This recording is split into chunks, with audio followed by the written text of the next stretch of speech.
we say, okay, let's do it the other way around. Let's create like a team where all the individuals, all the recruiters become a brand of themselves, right? So Krakow, we built over those years from 0 to 300 something, and Hyderabad 0 to 700 something. We call it QAI. If they have like a short list or a long list of people, these have the stamp QAI, qualified, available, and interested people. What we even do there, right? We even connect with candidates, their family, right? Super important, right? The familyhood, which is different. I really have to calm my own team down and say, take a break in the weekend, right? Yeah. Honestly, right? It's more a challenge. Ladies and gentlemen, and welcome to another episode of the Leaders in Talent podcast. Today, Rolando Jessurun, the VP of Talent and Acquisitions at Backbase, is my wonderful guest.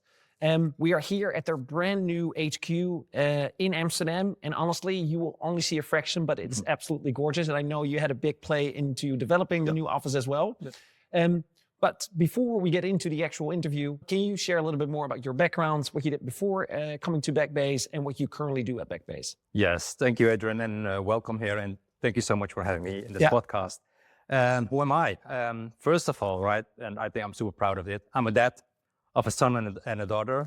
My son's name is Anthony, and India is my daughter. Most important for me in my life. How old are your kids? My son is tomorrow 19 years old, and I still have a little princess of 11 years. Amazing. And she's my princess forever. Basically, I have a technical background. I graduated in the technical university in Delft as in building engineering, so based architecture. Wow. So doing this project, this whole renovation was like, hey, I can do it. Hell no, it was all new, but it was a great experience. But that's basically my background. But when I graduated, actually IT was booming. The first opportunity I had was to start with a software company in the Netherlands. I started there as a programmer. So I did some mainframe programming. Out of us natural, some Oracle development. But I guess I was a lousy engineer because my boss, he came to me after, I think, 2-3 months and said, well, do you really like it? Maybe you want to sell our product. So I landed into sales. So this is where I really started my professional journey in different account management, sales management roles for Dutch companies, American companies, UK companies. And while I was doing that, I was building constantly teams. So I was hiring people. I worked with a lot of agencies, with recruiters. And after a while, I thought, I can do that. And actually, I like it, right? To have interaction with people.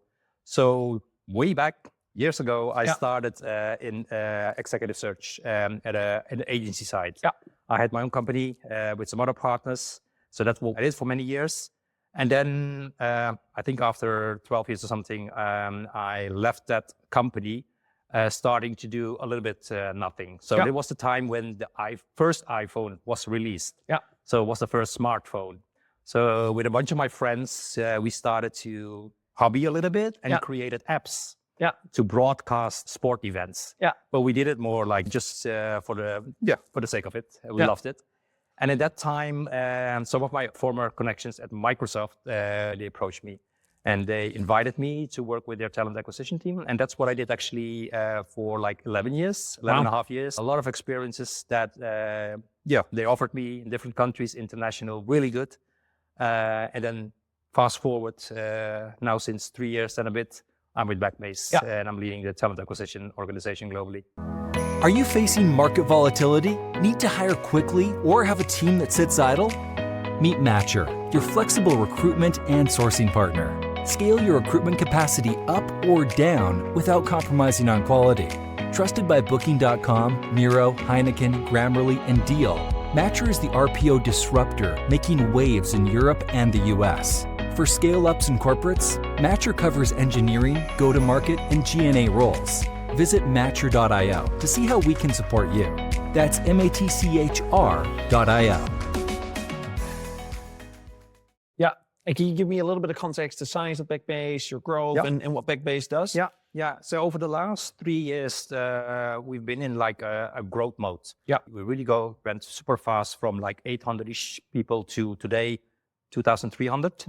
And back then we had a lot of flexible scale with nearshore people because it was very difficult to staff people, war on talent. And today, actually, I would say like 10% is in that flexible layer. So we really built like a robust kind of in-house engineering community. Yeah, fascinating. Yeah. Rolando, prior to us doing the recording of the podcast, we actually talked a little bit more in terms of your experience. And one of the topics that, at least for me, really stood out is that at Microsoft, but especially at Backbase, you've helped open and grow business development centers in India and Poland.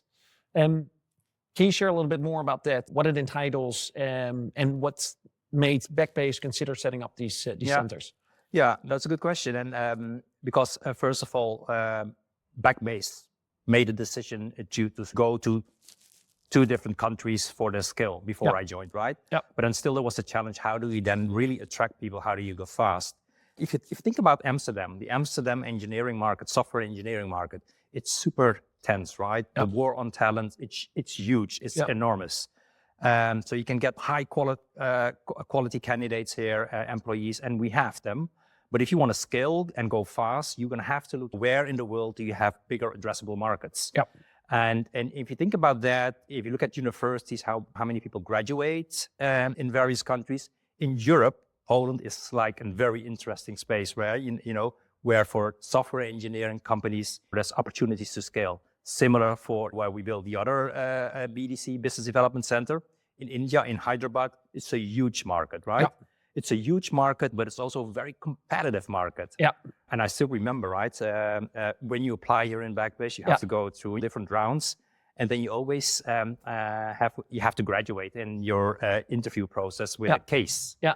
And my case was then a real life situation where they would say, "Hey, we have decided to go to Krakow and to Hyderabad, but it seems still very difficult and to grow fast. How do we get these the talent to Backbase because no one knows us there?" Yeah. Yeah. And so that's what we have been focusing on. Yeah. Is to how do you build that muscle and that reputation in those countries to go even faster than you would do in your home country. So you would do this for your growth perspective. So let's get into the nuances of that a little bit more then, right? So what did you guys do? Like, what was your case study that made you get the job, and like how did you actually accelerate that growth? Yeah. So how I'm educated in Microsoft actually, and I think it's a win from Microsoft, right? It's learning there. Yeah. Being data-driven, and really use the right tools to really understand, okay, how many people do I have? What skill sets? Where are they? What motivates them?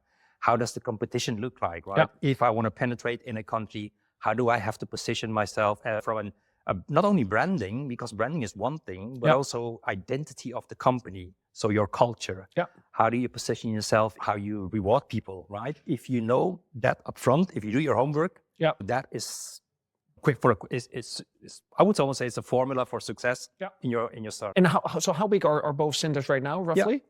So Krakow, we built over those years from 0 to 300 something. Yeah. And Hyderabad, 0 to 700 something. Wow. So in that span of 3 years, basically? Yeah, I would say 4 years, right? Because they started a year before, there were a handful of people, but then we really boosted it. Yeah. And actually, I'm also happy to share also that Hyderabad is really becoming now our number 1 location, right? From a people number perspective. So Krakow and Hyderabad, right? Why 2 at the same time? Why not start with just one? Yeah. What was the rationale behind that? Yeah, well, the rationale was more, we are a global company. Yeah. We have customers all over the world. Yeah. And we would like to have our engineers, our frontline people, as close as possible to our customers, right? And then I think it's very strategic to work for Europe with Krakow, Hyderabad for APAC. Yeah. And we also started actually an initiative in Mexico. Oh, interesting. For the Americas. Yeah. And that's still ongoing as well? Yeah, it's not that massive as the others, but it's definitely also one. Yeah. And tell me a little bit about the transition in terms of growing those hubs. And now what you said is that actually Hyderabad is becoming the number 1 kind of like talent function. Yeah. How do you build up your teams here at HQ and Backbase, and then the teams in India and Krakow? And has that shift of focus actually changed of where you now hire which people? Yes. Yeah. It's a little bit different approach, what we do, right? So let me first go to, here in Amsterdam HQ, this is what we call a hub. Yeah. And we have more hubs, right? So we have Madrid, we have Cardiff, London, Atlanta, Toronto, right? Those are our hubs where we have these unique roles, right? It's no scale roles, so it's more like almost like an headhunt kind of approach, right? Very much on subject matter experts for the particular regions. Yeah. If you think about growing fast in those BDCs, it is a different approach what we picked, right? Because let me do one step back. Yeah. If you go to Hyderabad, no one knows the brand. Yeah. Right? No one knows the brand. It's super important in the Indian market that the label, the companies they work for, it needs to be like robust, right? Yeah. If I say I work for Microsoft, I would say, oh yeah, Microsoft is doing that. Work for IBM, everyone understands it, right? But if you have to explain what your employer is doing, it's always a little bit tricky, right? Yeah. Now, so you have different approaches. You can spend a lot of money on marketing, right? On LinkedIn, I don't know. You can go to Naukri in India. A lot of I can spend $1 million there. Yeah. And I can tell you it's a lot of money on my budget, but it will vanish because there will be other companies like Salesforce, like Microsoft, they will spend millions, right? Yeah. So my branding probably will have very low impact, right? So what we did, we say, okay, let's do it the other way around. Let's create like a team where all the individuals, all the recruiters become a brand of themselves, right? Yeah. So I have a recruiter that becomes a subject matter expert in the Hyderabad market on backend engineers, on mobile engineering, on project management, right? Yeah. So people want to talk with them. Yeah. They will bring a bunch of people to Backbase. While they're doing that, they're also building like their muscle because this is the external feed first, right? So that works well. Yeah. But then you also need to manage your internal stakeholders. And what you often see in talent recruiters is that we can select people, but then the business will still do like, okay, let me look at the resume. Okay, maybe I want to talk with them. And they will always have like big question marks. Yeah. But having that approach where the recruiters became their brand, they almost became a subject matter expert also internally. Yeah. So we call it QAI. If they have like a short list or a long list of people, these have the stamp QAI, qualified, available, and interested people. So they're qualified, they're available, they're interested. Yeah. So the question is more for hiring teams, let me look at my agenda, when can I meet them? And not have that debate whether go back and forward. So that also helps you accelerate your internal process, right? And that's what we did. So with that QAI kind of muscle where the recruiters were really building that niche expertise, it helped us to go super fast, different from how we would do it here in Amsterdam. Yeah. And it was a challenge because in the beginning, when we were recruiting people, they would say, okay, that will be super boring, do every day backend engineers every month. Yeah. But I'm pretty sure that they would now say, okay, but now I'm that subject matter expert. And we rotate, right? Yeah. We rotate from time to time. So that's how we did it there, set up the recruitment teams, different from what we do here. Hey, and in terms of building a new office, right? In a new culture, the brand is unknown. Would you have people from the Backbase HQ that would relocate to India and Krakow for a period of time, or would you hire immediately locally? How did you make sure that what makes Backbase is still present in those countries? Yeah, I think that's a key question. We do have people from the headquarters relocate for a period of time to new locations. Did we do it in Krakow and Hyderabad? No, actually we didn't. So we did hire local leadership first, but who we also invited here to the HQ, right? Yeah. And our leaders also would go back and forward to those locations. So we did it for that approach in these cases, but equally, I can understand, right, that you would have someone from your headquarters move to Hyderabad. We did that, for example, in the US. When we started in the US, on the sales side, actually, and the product side, some of my colleagues spent months to establish their team. We would do that. But I'm thinking also why you're asking these questions, right? I would say, right, in these development centers, it's more like capability and capacity, what we create for our development, engineering side, and less of a customer engagement. So it's a different kind of setup. Yes, it's very much aligned to our culture, but it has different nuances. By the way, I'm really thinking about it, right? Would I have done it differently next time? Maybe yes, because we're actually now in a motion in Backbase where I would say, right, that, we grew up to more than 2,000 people. Yeah. Do we want to grow bigger from a people's perspective? Not necessarily. Yeah. We want to grow our market shares. That's what needs to grow, right? We need to sell more. But if I would do it again, I would focus more on initially on that culture element. Interesting. More on culture because culture eats strategy for breakfast. 100%. Right? 100%. So definitely I would change that. And do you think, now looking back, right, would you then do the strategy of having people in Amsterdam or at whatever kind of like local office then be present in the local markets and then take the culture with them? Or would you get the senior leadership to spend significant time with the people at Backbase, or maybe even something in between? I think you have to do both. Yeah. I think you have to do both. Yeah. So then talking about that alignment, right, of having Krakow, having India, supporting functions across the world, how's that alignment working from a practical point of view? And what are some of the things that you've seen that work well? What are some of the things that might be harder? One of our success elements is that we are very entrepreneurial, right? So we create almost like silos, right? Silos can also be very negative, right? But what you create is accountability. What we do, we develop, we sell, and we implement. So those are the main streams in the business. And these leaders, they own their business unit as their own company. Very entrepreneurial. And that's what we do globally, right? So they create their own teams. There is a glue. There is this glue of this company values, right? And that is something that you need to make sure that you cascade it from bottom up and top down, right? To make sure that you drive the right programs.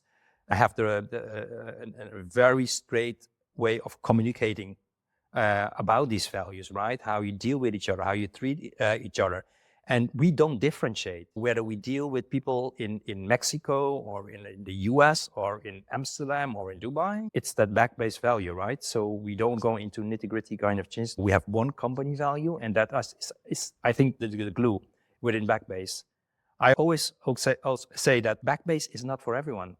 It's not for everyone, and it's not our ambition, right? So it's a very typical, specific culture, which has proven its success. Yeah. Are there any nuances between Krakow and Hyderabad, for example? Yeah. And it doesn't have to be necessarily culture-wise, but like I'm just more curious in terms of the two different business service centers. Yeah, maybe from an talent acquisition perspective. In Krakow, very similar to Amsterdam. These are smaller markets. People are more committed to employers for longer period of times, right? So it's more traditional, I would say. If I just think about how we do it in Hyderabad, I always like it because it's a different market. It's very vibrant, right? And dynamic with the positives, but also the challenges, right? So if I would need to hire this quarter 50 backend engineers in Hyderabad, we would go for contract like 70 people because we know 20 will not show up, right? And then it can be frustrating, but you can also, but this is maybe the market, right? It's different. There's so much competition there. So you have to approach the market differently. What we even do there, right? We even connect with candidates, their family, right? Super important, right? The familyhood, which is different maybe in Krakow, right? There are other elements. It's funny that you say so because we've hired in India as well, and we've found it incredibly difficult. Because the abundance of talent that's there, also the amount of applicants that we got for every job requisition, and then sifting through all of the what on paper could look like great resumes, but in reality wasn't always the case. And we had similar experiences where we had multiple signed offers and people didn't show up. And we were puzzled by it in the beginning, only then later to learn, like, no, this is how the market works. Is that something that you knew up front? Is it something that you discovered doing the nuances? Is that the people that you hired that were telling you about these nuances? First of all, I've experienced that in my Microsoft period as well. But also, right, we have a local recruitment team there. And they know how to deal in these markets. But I really admire the work ethics in these regions. And very often, I really have to calm my own team down and say, take a break in the weekend, right? Honestly, right? It's more a challenge. Really take a break. Last weekend, they had like an hiring events planned for on the weekend, and they love it. They would go for it, right? So you really have to break them. So the work ethic is amazing. Great. In terms of the future, do you see these centers like that's going to be the focal point of where the majority of the hiring is going to be happening? Is it evenly distributed? How do you look at from like a talent workforce planning perspective? I do believe that the Hyderabad market it's super huge, great talent that will definitely be a growth destination for us. Also because it's not a service center, right? Yeah. So it is a development center. So we started to build engineering teams that were focusing on customers, so the implementation side of the house, right? What we've done over the last 1.5 years, I would say, in both Krakow and Hyderabad, we really built our product teams. Yeah. So we built our IP there, right? It becomes more mature, right? Yeah. So from a career perspective for engineers, it's not only the service guys, it's also the products and vice versa. So for sure, we will go bigger, definitely on the Hyderabad and Krakow investments. When should companies start to think about opening up a new hub, going to a different market? What's your experience there? Well, there needs to be a need, right? Yeah. If you're in growth mode and you have your challenges also in the whole war on talent, right? How you position yourself, you will look abroad. Yeah. But your homework, you need to do some homework, right? Yeah. It's not only the addressable market because there are more locations where you can find great talent. Yeah. You also have to look at what are the universities doing, especially in software engineering tech, right? Yeah. Because what is going to be the next generation? How will that look like? Then you have your competition. For example, the strategy in Hyderabad, we are going fast, right? And I explained how we have organized ourselves, but it's not only that, right? Yeah. You only make a deliberate decision and choice to say, okay, hey, how I'm going to pay, how I'm going to reward, right? Yeah. So you have all these percentiles strategies, what your comp event teams can advise you, and then make the right choice, right? Where do you want to be in the stack ranking in those markets? Because then you can almost predict, right, how easy or difficult your growth is going to be. Yeah. So it's often lack of addressable market where your headquarters or your main offices are. Yeah. You look for new markets, bigger addressable markets, and you will also look at the cost element of it. Yeah. And do you balance the two basically? That's where you look and you find the sweet spots. And in your case, that's being Krakow and Hyderabad. Have you looked at any other markets where that might be interesting, or maybe in the future? Oh yeah, for sure. I'm constantly looking at different new locations, but we don't. But look, I'm not in favor of opening for the sake of a new BDC and another location, because it also comes with a lot of investments of time. Yeah. You have to rebuild your brand, operations. There's a lot of cash as well, right? So you wouldn't do it just for the sake of I need another BDC. You really have to be sure, do your homework. So at the moment for us, I still believe we have only touched 1%, 2% of the Krakow market for us, right? Yeah. So long way to go. Yeah, great. Yeah. In terms of your team, so how is your team set up? Because you have recruiters, I assume, in those different locations. How do you manage your overall talent team? Yeah.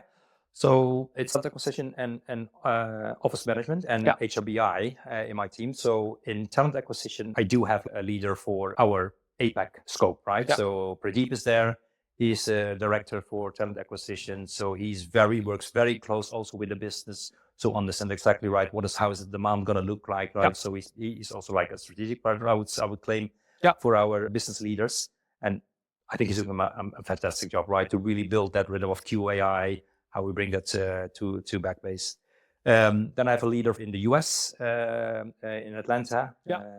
Catherine is there, and that's a little bit a mix of everything. And that's for us a hub, right? It's not a massive broad space for us. I think we have like 150 people there, a little bit more. Very much on the customer side, focus, sales side, marketing. That's what they do there. And then I have Veronique, the director for EMEA, looking after our sales and also engineering and also executive search. Yeah. And they manage then the pillars and the teams underneath them. Yeah. Clear. People that want to set up potentially a development center, what are some of the tips that you would have for our listeners that are thinking, or like when they see, hey, the addressable market is not big enough? What are some of the learnings that you've picked up on having done this multiple times? Yeah. Don't go to Krakow and Hyderabad because you're going to compete with us. Yes, that's one. Yeah, that's one thing. No, but for sure, right? First, I would really think about what are you trying to solve, right? Yeah. Is this something, a challenge what you have now? You need additional capacity because you can organize it differently. Yeah. Or do you really want to grow a muscle in the company, right? Yeah. And how does that look like? And for me, doing your research, right, on the addressable market, but also the investments that you're going to have to make, right, how the future will look like. So you look at the university, right, education in those companies, super key. And then also be very committed to go all the way, right, and go all the way in those specific regional cultures. Yeah. But make sure that your company culture is super clear from the start. Yeah, yeah. And is there a certain tipping point as well between, because I think Backbase, you started with nearshore and then it ended up like, no, let's bring everything in-house. Do you see there's also nuance there? In what way? Oh, in what you said right at the beginning of our conversation, you said in the beginning when you came to Backbase, right? Yeah. There was a big flexible pool. Was it also part of that decision making process? Look, I think at first when you start scaling, you can work with a flexible scale because there are a lot of suppliers that can bring capacity. Yeah. You can do that, right? That's great. So you are up to speed, you can deliver for your customers, so that's great. But it will come at a cost. So that's one thing. And also you do not develop those people yourself because they're not employed by your company. So that's where we try to balance to say, okay, what is the right mix? What is the tipping point exactly, right? Of what you want to have on in-house and what should be flexible. Because I think you always need a flexible layer because this is where in economies you can go up and down on capacity. Yeah. Hey, Rolando, last but not least, you've developed these beautiful and fast-growing business development centers. What's next for you? What's next for me? Well, for me next, right, what I see as a challenge here, right, is that's the next phase, right? So we're not going to grow in big time in numbers. Yeah. But I think what is going to be key now is, right, is how are we going, well, two things actually. Yeah. Is the cultural element, already touched that, right? How can we make sure that we go all the way in the typical culture of Backbase, right? And I would always say a company, you have a bottom 15 and a top 15 every year, right? Yeah. And if you want to play Champions League, you have to realize that, and you have to be fair to people, you have to be fair to your organization and to strengthen all skills and culture in the company. So that is very much on that side of the house. The second thing, and I don't know which one is first, but the second thing that I'm all over now is how is technology, AI, I need to say it, sorry. No, please. It's going to change our world for the better, right? Yeah. As an add-on to on what we're doing. And yesterday I've been in a webinar again. I'm doing 2 or 3 every week just to educate myself, right? What is happening? Yeah. And it's going super fast, really super fast, right? To see what elements can we go smarter about, right? So the impact of your current teams become better. Yeah. Wow. I feel that that's a topic for another podcast, Rolando. Rolando, if people want to connect with you, what's the easiest way to connect with you? Is it LinkedIn? LinkedIn. Amazing. Everyone is welcome. Amazing. Yeah. Rolando, thank you so much. I think we could have talked for much longer, but I still want to enjoy a good cup of coffee at your beautiful office. Yeah. Thank you so much for watching and for listening, and Rolando for having us here at your beautiful office. Thank you, man. Welcome. Awesome. Ciao. Bye.